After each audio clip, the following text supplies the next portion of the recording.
రావయ్యా, కూర్చో. ఇంకా నిలబడే ఉన్నావే? ఎందుకయ్యా అలా భయపడిపోతున్నావు? నా మీద కోపంగా ఉన్నట్టున్నారు. మీరు కోపగించుకుంటే నాలాంటి వాళ్ళు ఎలా బతుకుతారు? ట్రైనింగ్ టైంలో లాఠీతో కొట్టడం ఒకటే నేర్పించారా నీకు? గోపాల్ అంతా నీకు చెప్పాడు కదా. గురి చూసి రాయి విసరడం నా అలవాటు. ఇంతవరకు నా గురెప్పుడూ తప్పలేదు. దొంగతనం రుజువైతే సదాశివుడికి జైలు శిక్ష తప్పదు. నా వల్లే ఈ ఊరు జనం బతుకుతున్నారు. జనాల వల్ల నేను బతకడం లేదు. నేను ఇంతవరకు అన్యాయాన్ని సమర్థించలేదయ్యా. సదాశివుడు చేసింది అన్యాయం కదా. ఇక ముందు వాడిని వెనకేసుకుని మాట్లాడితే గొంతు పిసికి చంపేస్తా. గోపాల్ మీద ఎగిరి పడాల్సిన అవసరం లేదు. అతను నేను పంపిస్తే వచ్చిన వ్యక్తి కావచ్చు. అందరి ముందు డబ్బులు తెచ్చిపెడితే కోపం రాదా సార్? అమ్ముడు పోతూ కూడా ఆత్మాభిమానం ఎందుకు? దొంగ పని చేస్తున్నట్టు అంతరాత్మకు తెలిస్తే చాలదా? ఊళ్ళో అందరికి తెలిసేలా చేయాలా?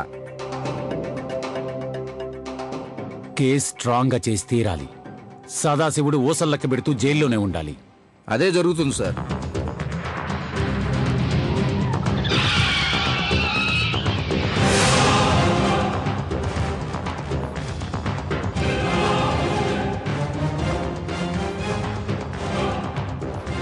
ఇల్లు వదిలి వెళ్లాల్సిన అవసరం ఏముంది సురేంద్ర? దయచేసి ఇల్లు వదిలి వెళ్ళకు నాన్న.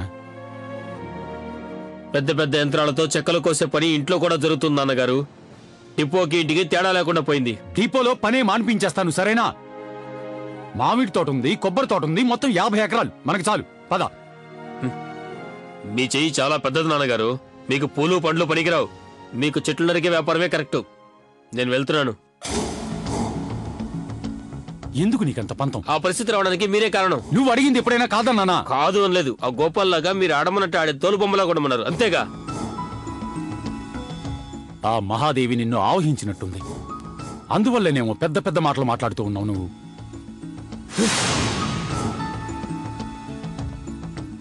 అయినా మహాదేవి మీద మీకెందుకంత కోపం?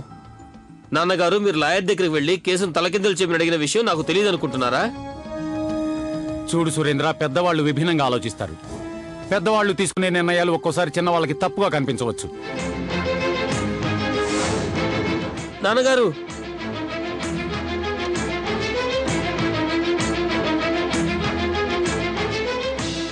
మీరు తీసుకున్న నిర్ణయాలే కరెక్ట్ నాన్నగారు. నేను ప్రేమించడమే తప్పు. మిమ్మల్ని కాదు నేను ఎక్కడికి వెళ్ళను నాన్నగారు. వెళ్ళను. అయితే మహాదేవి కుటుంబాన్ని మాత్రం ఏం చేయకండి నాన్నగారు. వాళ్ళేం చేయకండి. అమ్మా, నీ అంత బాగా తలదువ్వి పౌడర్ రాయడం నాకు రాదు. అయినా కూడా నువ్వే అందంగా ఉన్నావు. కావాలంటే ఈ అద్దంలో చూసుకో.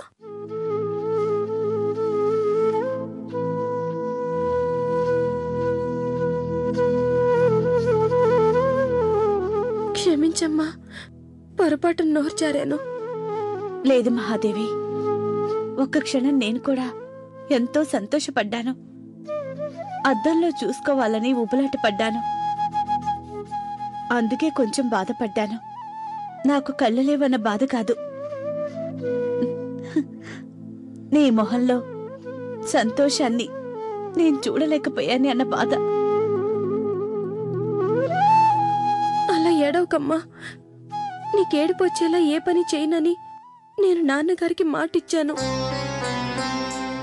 ఆ దేవుడి నుంచి ఈ కేశవనాథుడి వరకు అందరూ మనకి సమస్యలు సృష్టిస్తున్నారు. 65 ఏళ్ల క్రితం మాయమైన ఈ శంఖం ఇన్నేళ్లకి నా చేతికొచ్చింది. ఇక ఇది నాకే సొంతం. డబ్బులు చూడగానే మహాబలుడు ఈ శంఖం ఇచ్చేశాడయ్యా.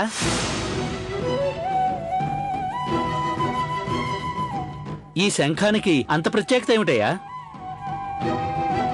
ఆ దేవుడే లోకాన్ని నడిపిస్తున్నాడు. ఈ శంఖం గనక నా చేతుల్లో ఉంటే నేనిక్కడే కూర్చుని లోకాన్ని నడిపిస్తాను. ఏమైంది మహాదేవి? ఎవరైనా నేనేమైనా అన్నారా? మరెందుకలా ఏడుస్తున్నావు? నీ సహాయం ఉందనే నేను ధైర్యంగా ఉన్నానన్నయ్యా. మరేం జరిగిందో చెప్పు. ఆ శంఖం ఎవరికి కనబడకూడదని నువ్వు నేను నీ గదిలోకి వెళ్లి కబోర్డ్లో పెట్టాం, గుర్తుందా? ఆ శంఖం ఇప్పుడు ఆ కేశవనాథుడి చేతుల్లో ఉంది.